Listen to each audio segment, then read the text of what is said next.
Hello everyone, this is NCERT solution of class 11th, some basic concept of chemistry. So our first question is that calculate the molar mass of the following. जो हमें यहाँ पे compound दे रखे हैं, हमें क्या बताना है, इनका मोलर मास बताना है। सबसे पहले क्या है, मोलर मास ऑफ H2O। इसमें मोलर मास कैसे निकलेगा, यहाँ पे हाइड्रोजन, 2 हाइड्रोजन है और 1 ऑक्सीजन है। यहाँ पे एक हाइड्रोजन का मास कितना होता है, 1.008 AMU होता है। तो हमारे पास हाइड्रोजन कितने हैं, 2 हाइड्रोजन है। और यहाँ पे उसका ऑक्सीजन का मास कितना है, 16। तो दोनों को मिला के कितना हो गया, 18.016 AMU हो गया।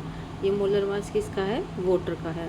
इसके बाद सेकंड क्या है, molar mass of the CO2। CO2 इसमें एक कार्बन है और 2 ऑक्सीजन है। कार्बन का एटॉमिक मास कितना होता है, 12 होता है और ऑक्सीजन का कितना होता है, 16 होता है।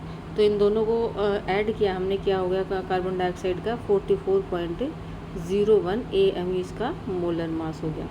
इसके बाद थर्ड क्या है, molar mass of the molecular mass of the CH4। मतलब इसमें एक कार्बन है और 4 हाइड्रोजन है। कार्बन का मोलर मास कितना है, 12 है और एक हाइड्रोजन का कितना होता है, मोलर मास 1 है। तो 4 हाइड्रोजन का कितना हो गया, प्लस में 4, तो टोटल मिला के कितना हो गया, 16 AMU हो गया। तो ये क्या था, molar mass of the CH4। इसके बाद देखिए सेकंड क्वेश्चन क्या है, calculate the mass percentage of different element present in the sodium sulphate. जो सोडियम सल्फेट है इसमें क्या बताना है, मास परसेंटेज बताना है। सबसे पहले जो मास परसेंटेज होता है, इसका फॉर्मूला क्या होता है, mass of the element in the compound divide में molar mass of the compound multiply में 100। तो सबसे पहले क्या है, molar mass of the sodium sulphate. जो सोडियम सल्फेट है उसका मोलर मास हमें निकालना है।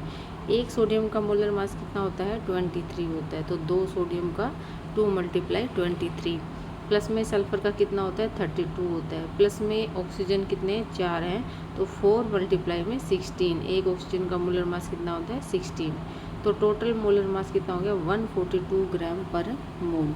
अब यहाँ पे हमें क्या बताना है, मास परसेंटेज बताना है अलग अलग एलिमेंट के। सबसे पहले क्या है, मास परसेंटेज ऑफ द सोडियम।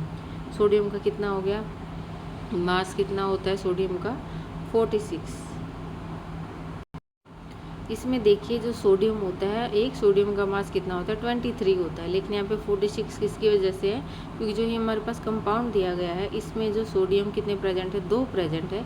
इसलिए यहाँ पे क्या लिखा गया है, 46 लिखा है। 46 डिवाइड में मोलर मास ऑफ पूरे कंपाउंड का मास कितना है, 142 × में 100। तो इसका मोलर परसेंटेज कितना आ गया यहाँ पे, 32.39। अब सेकंड देखिए यहाँ पे सल्फर का मोलर मास। सल्फर का कितना मास होता है, 32 होता है, डिवाइड में total molecular mass of the compound 142 × में 100। इसके बाद में देखिए मास percentage of the oxygen. Oxygen कितने हैं, इसमें 4 प्रेजेंट है। तो 4 ऑक्सीजन का कितना मास हो गया, 64 हो गया, डिवाइड में 142 × में 100। तो इसका परसेंटेज कितना है, 45.07%। इसके बाद देखिए इसमें जो थर्ड क्वेश्चन है, थर्ड क्वेश्चन क्या कह रहा है, determine the empirical formula of an oxide of iron which है 69.9% iron and 30.1% dioxygen by mass. ये क्या कह रहा है, हमें एम्पेरिकल फॉर्मूला बताना है। जो आयरन का ऑक्साइड है उसके पास क्या है, 69.9% आयरन है और 30.1% क्या है, डाई ऑक्सीजन बाय मास है। अब यहाँ पे देखिए हमारे पास क्या है, एक आयरन है और क्या है, यहाँ पे एक ऑक्सीजन है। तो परसेंटेज ऑफ मास यहाँ पे हमने लिख दिया है 69.9 और 30.1 हमने यहाँ पे लिख दिया है। एटॉमिक मास क्या होता है आयरन का, 56 होता है यहाँ पे, और इसका कितना होता है, ऑक्सीजन का 16 होता है। तो मोल्स ऑफ द एलिमेंट, फिर नेक्स्ट स्टेप क्या है, इसमें मोल्स निकालने हैं। मोल्स हम कैसे निकाल लेंगे, इसमें गिवन वेट अपॉन में मोलर मास। यहाँ पे गिवन वेट कितना परसेंटेज कितना है, 69.9 है, डिवाइड में जो एटॉमिक मास रियल में क्या है, 55.85 है। तो नंबर ऑफ मोल्स कितने हो गए, मोल्स क्या होता है, वेट अपॉन मोलिकुलर वेट। तो इसका मोलर मास कितने हो गए, 1.25। अब देखिए इसमें ऑक्सीजन में, ऑक्सीजन का कितना दे रखा है, इसमें वेट 30.1 दे रखा है और मोलर मास कितना है, डिवाइड में 16 होता है। तो इसके मोलर मास कितने आ गए, 1.88। तो simplest molar ratio, next step में क्या बताना है, simplest molecular ratio. Simplest molecular ratio कैसे निकलेगी, जो हमारे पास सबसे छोटा होता है संख्या में, हमें उससे डिवाइड करना पड़ता है दोनों को। तो यहाँ पे दोनों को डिवाइड किया तो क्या आ गया, 1 और 1.5 आ गया। अब सिंपलेस्ट होल नंबर में हमें इसको कन्वर्ट करना है तो क्या हो जाएगा, यहाँ पे इसको हमने किस में कर दिया, डबल कर दिया तो क्या आ गया, यहाँ पे 2 और 3 रेशो आ गया। तो एम्पेरिकल फॉर्मूला यहाँ पे क्या बनेगा, Fe2O3 बन जाएगा। इसके बाद यहाँ पे देखिए फोर्थ क्वेश्चन क्या है, यहाँ पे calculate the amount of carbon dioxide that can be produced when 1 mole of carbon is burned in air, when 1 mole of carbon is burnt in 16 gram of dioxygen and 2 mole of carbon are burnt in 16 gram of dioxygen। देखिए हमारे पास क्या है, first में क्या है, first point क्या है, 1 मोल of the carbon is Brunt in air. जो कार्बन का 1 मोल है, जब उसको एयर में हम क्या करते हैं, ब्रंट करते हैं तो क्या बनाता है, CO2 बनाता है। 1 मोल कार्बन का और 1 मोल ऑक्सीजन का, और 1 मोल किसका बनता है, कार्बन डाइऑक्साइड का बनता है। तो यहाँ पे देखिए सबसे पहले क्या कह रहे हैं, in the air combustion is complete, combustion क्या हो रहा है, कंप्लीट हो रहा है। Therefore CO2 produced from the combustion of 1 mole of carbon. तो ये क्या कह रहे हैं, जो फर्स्ट पॉइंट है इसमें जो कार्बन का कंबस्शन हो रहा है वो क्या हो रहा है, कंप्लीट हो रहा है। तो हमें क्वेश्चन में क्या पूछा गया है कि कितने अमाउंट कार्बन डाइऑक्साइड की कितनी अमाउंट प्रोड्यूस होगी। तो यहाँ पे कितनी अमाउंट प्रोड्यूस होगी, 44 ग्राम अमाउंट प्रोड्यूस होगी, क्योंकि इसका जो मास होता है क्या होता है, 44 ग्राम होता है। सेकेंड पॉइंट क्या करें, 1 मोल of carbon is Brunt in 16 gram of dioxygen. मतलब जो ऑक्सीजन का मास है वैसे तो 32 होता है O2 का, लेकिन यहाँ पे क्या करें, अगर 16 ग्राम हो हमारे पास डाइऑक्सीजन होगी तो उस केस में कार्बन डाइऑक्साइड का मास कितना होगा। यहाँ पे जो मास है वो क्या हो गया, आधा हो गया है ऑक्सीजन का। तो CO2 भी कितनी प्रोड्यूस होगी, CO2 का कितना मोल होगा, as the only 16 gram of dioxygen is available it can be combine only with 0.5 mole of the carbon. मतलब ये कार्बन के कितने मोल से रिएक्ट करेगा, 0.5 मोल से। This is the limiting reagent, hence the CO2 produce. ये क्या कह रहे हैं, जो कार्बन का है आधा ही मोल जलेगा। अगर आधा ग्राम O2 होगा तो अगर O2 की जो अमाउंट है वो आधी होगी तो कार्बन की भी अमाउंट क्या होगी, आधी हो जाएगी। जो कार्बन डाइऑक्साइड बनेगी उसकी अमाउंट भी क्या हो जाएगी, आधी हो जाएगी। तो यहाँ पे कार्बन डाइऑक्साइड कितनी बनेगी, 22 ग्राम बनेगी। तो यहाँ पे कार्बन क्या है, लिमिटिंग अमाउंट है, ऑक्सीजन क्या है, लिमिटिंग अमाउंट है, रिएजेंट है डाइऑक्सीजन। यहाँ पे देखिए थर्ड पॉइंट क्या कह रहे हैं, 2 mole of carbon are burned in 16 gram of dioxygen. यहाँ पे देखिए जो थर्ड पॉइंट है इसमें क्या कह रहे हैं, 2 mole of carbon are burned in 16 gram of dioxygen. यहाँ पे क्या कह रहे हैं, जो कार्बन है उसके कितने मोल है, 2 मोल है, लेकिन जो डाइऑक्सीजन उसके कितने ग्राम है, 16 ग्राम है। मतलब यहाँ पे ऑक्सीजन क्या, डाइऑक्सीजन क्या है, लिमिटिंग रिएजेंट है, जिसका मास सिर्फ कितना है, 16 ग्राम है। तो 16 ग्राम तो सिर्फ आधे मोल से ही, कार्बन के आधे मोल से ही कंबाइन करेगा। जो CO2 प्रोड्यूस होगा वो कितना होगा, सिर्फ 22 ग्राम ही इसमें प्रोड्यूस होगा। 5 क्वेश्चन हमारे पास क्या है, calculate the mass of sodium acetate required to make 500 ml of 0.375 molar aqueous solution. Molar mass of the sodium acetate is 82.024 gram per mole है।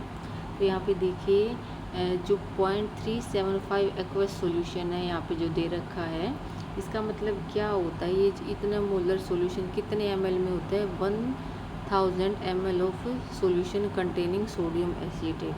मतलब ये क्या कह रहे हैं कि 1000 ml का जो सॉल्यूशन है उसमें मोल कितने हैं, 0.375 मोल प्रेजेंट है। तो इसमें हमें कितने रिक्वायर्ड, कितना ml बनाना है, 500 ml बनाना है। 500 ml of solution should contain sodium acetate. तो इसकी आधी अमाउंट हो जाएगी 500 के लिए, तो हमें यहाँ पे आधा मोल हो जाएगा, तो 2 से डिवाइड कर दिया। जो मोलर मास है इसका सोडियम एसीटेट का कितना है, 82.0245 ग्राम पर मोल है। तो जो मास है वो सोडियम एसीटेट का क्या हो जाएगा, मोल मल्टीप्लाई में मोलर मास, मोल मल्टीप्लाई में मोलर मास क्या हो जाएगा, मास ऑफ द सोडियम एसीटेट। तो आंसर क्या आ जाएगा, 15.380 ग्राम। देखिए इसमें 6 क्वेश्चन क्या है, calculate the concentration of nitric acid in moles per litre in a sample which has density 1.41 ग्राम पर ml and the mass percent of nitric acid is in it is being 69%। यहाँ पे देखिए मास परसेंट 69% का मतलब क्या होता है, 100 ग्राम में नाइट्रिक एसिड सॉल्यूशन है उसमें 69 ग्राम क्या है, नाइट्रिक एसिड है बाय मास। तो molar mass of nitric acid HNO3 का मोलर मास कितना होता है, 63 ग्राम होता है। तो मोल्स कितने हो गए, 69 ग्राम HNO3 के वेट अपॉन मोलर वेट, तो मोल्स कितने हो गए, 1.095 हो गए।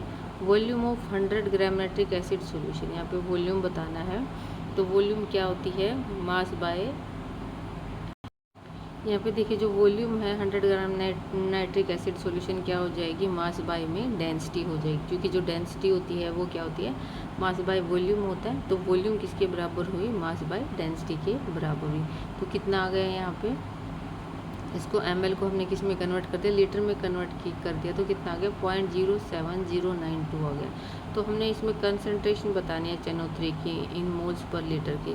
तो कंसंट्रेशन क्या आ जाएगी इसकी, नंबर ऑफ मोल्स डिवाइड में वॉल्यूम, तो कितनी आ जाएगी, 15.44 मोलर। यहाँ पे देखिए नेक्स्ट क्वेश्चन क्या है, how much copper can be obtain from 100 gram of copper sulphate, atomic mass of the copper 63.5 AMU है। यहाँ पे क्या कह रहा है कि कितने कॉपर इसमें मिलेंगे हमें 100 gram of solution of copper sulphate में। तो सबसे पहले क्या है, जो 1 मोल ऑफ कॉपर सल्फेट है उसमें क्या है, 1 मोल ऑफ कॉपर का है, 1 ग्राम एटम है। तो molar mass of copper sulphate का मोलर मास कॉपर कितना होगा, 63.5, और सल्फर कितना हो गया, 32 हो गया, और ऑक्सीजन कितना होता है, 16 होता है। तो मोलर मास कितना हो गया, 159.5 ग्राम पर मोल हो गया। Copper that can be obtain from 159.5 gram of copper sulphate solution, ये क्या कह रहे हैं, इतने कॉपर सल्फेट का जो सॉल्यूशन है उसमें कितने कॉपर प्रेजेंट है, 63.5 ग्राम कॉपर प्रेजेंट है। तो हमें इस समय क्या बताना है, copper that can be obtain from 100 gram of copper, इसमें क्या बताना है कि हमें कितना कॉपर प्रेजेंट होगा, परसेंटेज बतानी है, उसमें कितने ग्राम होगा। तो इसमें कॉपर का कितना है, ग्राम है, मास है 63.5 है, टोटल मास कितना है 159.5 मल्टीप्लाई में 100 ग्राम, तो कॉपर का कितना आ गया यहाँ पे 39.81 ग्राम। देखिए इसमें जो कॉपर है उसका मास कैसे निकाला, हमने कैसे किया कि हमने mass of one element divide में total mass of the compound multiply में 100, यहाँ पे ये क्या इसका फॉर्मूला है, तो इसका मास आ गया कॉपर का। नेक्स्ट क्वेश्चन देखिए, नेक्स्ट क्वेश्चन क्या, determine the molecular formula of an oxide of iron in which the mass percentage of iron and oxygen are 69.9 and 30.1 respectively, given that the molar mass of oxide is 159.8 gram per mole, atomic mass of iron 55.85, oxygen 16 AMU, calculation of empirical formula, इसमें empirical formula हमें बताना है। तो यहाँ पे FE, देखिए इस question में क्या है, हमें मोलिकुलर फार्मूला बताना है, हमारे पास क्या है, एम्पेरिकल फार्मूला। एम्पेरिकल फार्मूला क्या है, Fe2O3 है हमारे पास। इसका मास क्या होता है, एम्पेरिकल फार्मूला का जो मास है उसका कितना मास हुआ हमारे पास, कितना दे रखा है 159.7 ग्राम पर मोल दे रखा है इसमें, ठीक है। आयरन का कितना दे रखा है 55.85 दे रखा है, ऑक्सीजन का 16 दे रखा है।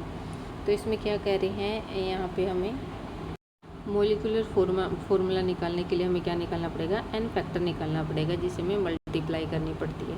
एन फैक्टर कैसे निकलेगा, मोलर मास डिवाइड में empirical formula mass. Molar mass कितना दे रखा है 159.8 और एम्पेरिकल फार्मूला मास कितना दे रखा है 159.7, तो इस किसके बराबर आ गया, एन फैक्टर की वैल्यू 1 के बराबर होगी। तो जो मोलिकुलर फार्मूला है वो भी क्या है, एम्पेरिकल फार्मूला के बराबर है, क्या बनेगा Fe2O3।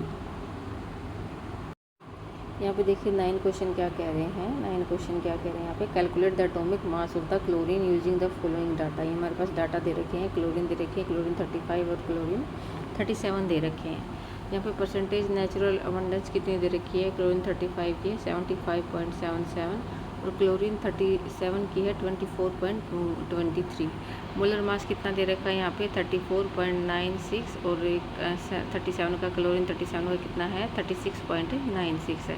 यहाँ पे देखिए फ्रैक्शनल अबंडेंस ऑफ क्लोरीन 35 कितनी फ्रैक्शनल अबंडेंस है 75.77 है। फ्रैक्शन की फॉर्म में हमने क्या निकाल दिया इसका 0.7577। यहाँ पे देखिए हमने इसको जो क्लोरीन के अबंडेंस है हमने इसको फ्रैक्शनल अबंडेंस में कन्वर्ट कर दिया, मतलब हमने इसको एक में से एक मान लिया क्लोरीन को। एक क्लोरीन में 35 भी है 37 भी है, मतलब एक पॉइंट में 0.75 तो 35 है और 0.24 क्या है 37 है। तो मोलर मास दोनों को क्या है यहाँ पे अलग अलग दे रखा है। तो एवरेज एटॉमिक मास निकालना है हमें, तो हमें क्या करना पड़ेगा 0.75 को 34 से मास से फ्रैक्शनल अबंडेंस को मास से मोलर मास से हमें मल्टीप्लाई करना पड़ेगा और दोनों का हमें जोड़ना पड़ेगा। तो दोनों को जोड़ने के बाद हमारे पास कितना आ गया 35.45 क्या आ गया इसका एटॉमिक मास आ गया दोनों का। यहाँ पे देखिए 10 क्वेश्चन क्या है। इन 3 moles of ethane C2H6 calculate the following. First is number of moles of carbon atom, number of moles of hydrogen atom and number of moles molecules of the ethane. First में क्या है यहाँ पे 1 mole of CO2 contain 2 mole of carbon atom. यहाँ पे इसमें carbon कितने हैं 2 हैं। 3 moles of C2H6 will contain carbon. यहाँ पे क्या करें जो 3 मोल हैं उसमें कितने कार्बन होंगे। क्वेश्चन क्या है हमारा 3 mole of ethane. 3 mole of ethane में कार्बन कितने हुए यहाँ पे, एक में तो 2 कार्बन है तो 3 में कितने हो गए 6 मोल हो गए कार्बन के। सेकेंड पॉइंट क्या कह रहा है यहाँ पे number of moles of hydrogen atom. Hydrogen atom के मोल्स कितने, एक मोल में हाइड्रोजन कितने हैं 6 हैं, तो 3 मोल में हाइड्रोजन कितने होंगे 18 होंगे। 3 मल्टीप्लाई में 6 18 हो गए। थर्ड क्वेश्चन क्या कह रहे हैं number of molecule of ethane. Number of molecule बताने हैं। एक mole of C2H6 contain Avogadro number. एक मोल में कितने एवोगाड्रो नंबर प्रेजेंट हैं 6.02 इंटू 10 की पावर 23 मोलिक्यूल है। तो 3 moles of CO2 will contain in molecule कितने हो गए, जो 3 मोल में कितने मोलिक्यूल हो गए 3 मल्टीप्लाई में 6.02 इंटू 10 की पावर 23 तो कितने हो गई 18.06 मल्टीप्लाई 10 की पावर 23 मोलिक्यूल हो गए हैं।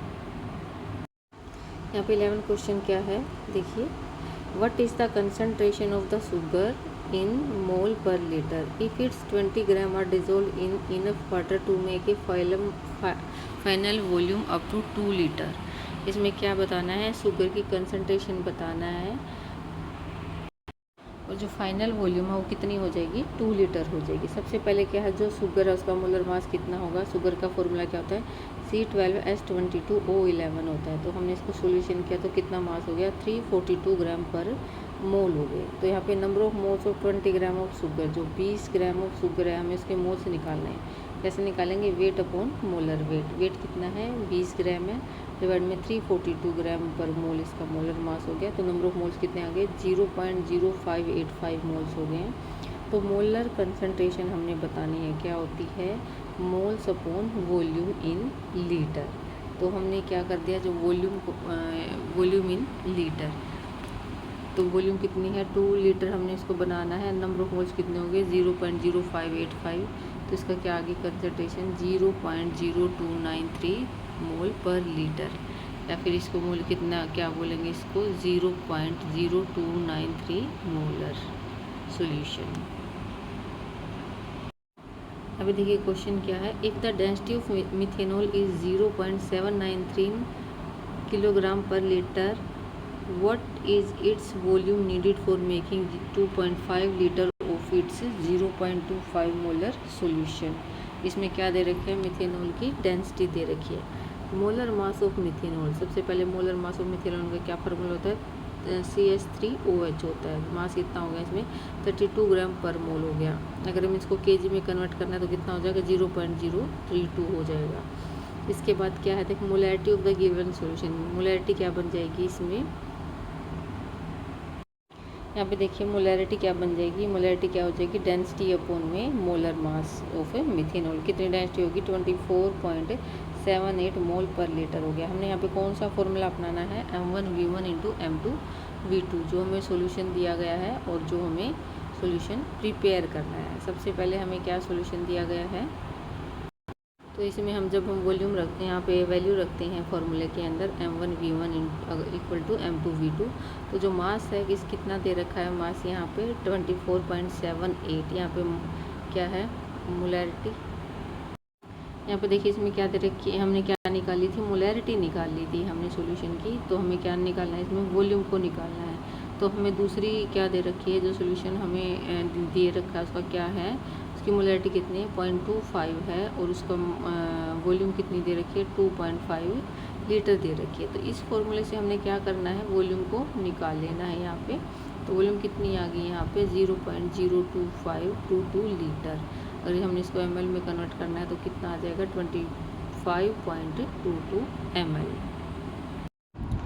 यहाँ पे देखिए क्या क्वेश्चन दे रखा है, ये क्वेश्चन देखिए, pressure is determined as force per unit area of the surface, the SI unit of pressure pascal is shown as below, 1 pascal is equal to 1 newton per metre if the mass of the air at sea level is 1034 gram per centimetre square, calculate the pressure in pascal. यहाँ पे क्या कह रहे हैं, जो pressure है उसको किस में कैलकुलेट करना है, पास्कल में कैलकुलेट करना है। सबसे पहले जो पास्कल क्या है, एक फोर्स है, वो फोर्स किसके बराबर होता है, equal to mg mass into gravity के बराबर होता है। तो यहाँ पे प्रेशर क्या किसके बराबर हो गया, प्रेशर क्या है, वेट पर यूनिट एरिया होता है, वेट पर यूनिट एरिया होता है। यहाँ पे देखिए, यहाँ पे देखिए जो प्रेशर है किसके बराबर है, मास इंटू ग्रेविटी के बराबर है। मास कितना दे रखा है 1034 ग्राम, और ग्रेविटी कितनी दे रखी है 9.8 मीटर पर सेकेंड स्क्वायर। यहाँ पे क्या दे रखा है, यहाँ पे पर जो मास है वो कितना दे रखा है 1034 ग्राम पर सेंटीमीटर स्क्वायर है। तो हमें क्या करना है, इसकी यूनिट को किस में कन्वर्ट करना है, पास्कल में कन्वर्ट करना है। तो सबसे पहले हमें यूनिट लिखनी पड़ेगी। यहाँ पे देखिए यूनिट लिख रखी है, मास की कितनी है ग्राम पर सेंटीमीटर स्क्वायर, और ग्रेविटी की कितनी है मास पर सेकेंड स्क्वायर। तो यहाँ पे क्या दे रखा है सेंटीमीटर स्क्वायर दे रखा है। तो इसको इक्वल करने के लिए हमें क्या करना पड़ेगा, यहाँ पे 2 बार सेंटीमीटर लेना पड़ेगा, 1 मीटर, इसके अपोजिट हमें सेंटीमीटर लेना पड़ेगा 2 बार। स्क्वायर को हमने अगर कैंसिल करना है तो ये दोनों यूनिट हमने ले ली। इसके बाद हमने क्या करना है, यहाँ पे ग्राम को, यहाँ पे ग्राम को क्या करना है, यहाँ पे इसको कैंसिल करना है। तो हमें क्या करना पड़ेगा, इसको नीचे यहाँ पे 1 kg डिवाइड में बराबर करने के लिए 1 kg को ऊपर लिखना पड़ेगा और ग्राम को नीचे लिखना पड़ेगा 1000 ग्राम, अगर हमने ग्राम को कैंसिल करना है।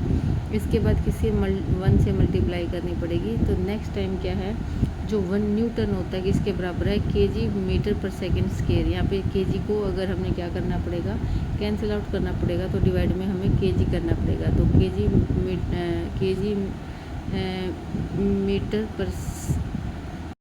मीटर पर सेकेंड स्क्वायर। तो यहाँ पे देखिए अगर हमने इस kg को कैंसिल करना है तो हमने यहाँ पे 1 न्यूटन की यूनिट लिखनी पड़ेगी। 1 न्यूटन किसके बराबर है, kg पर मीटर स्क्वायर है। तो अभी यहाँ पे हमने 1 न्यूटन को क्या करना पड़ेगा, कैंसिल आउट करने के लिए यहाँ पे पास्कल करना पड़ेगा। 1 पास्कल किसके बराबर है, 1 न्यूटन पर मीटर स्क्वायर।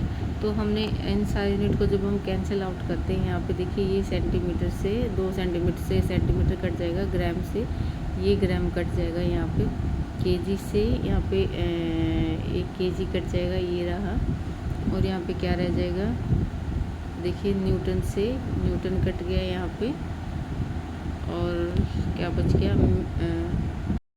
यहाँ पे देखिए जो मीटर पर सेकंड स्क्वायर है ये यहाँ से कैंसिल आउट हो जाएगा। तो यहाँ पे सिर्फ एक यूनिट बचेगी, वो क्या है, पास्कल। तो यही यूनिट में हमने क्या करना था, इसको कन्वर्ट करना था पास्कल में। तो इन सबको सॉल्यूशन करके क्या आ जाएगा, यहाँ पे इसकी वैल्यू 1.01332 मल्टीप्लाई में 10 की पावर 5 पास्कल।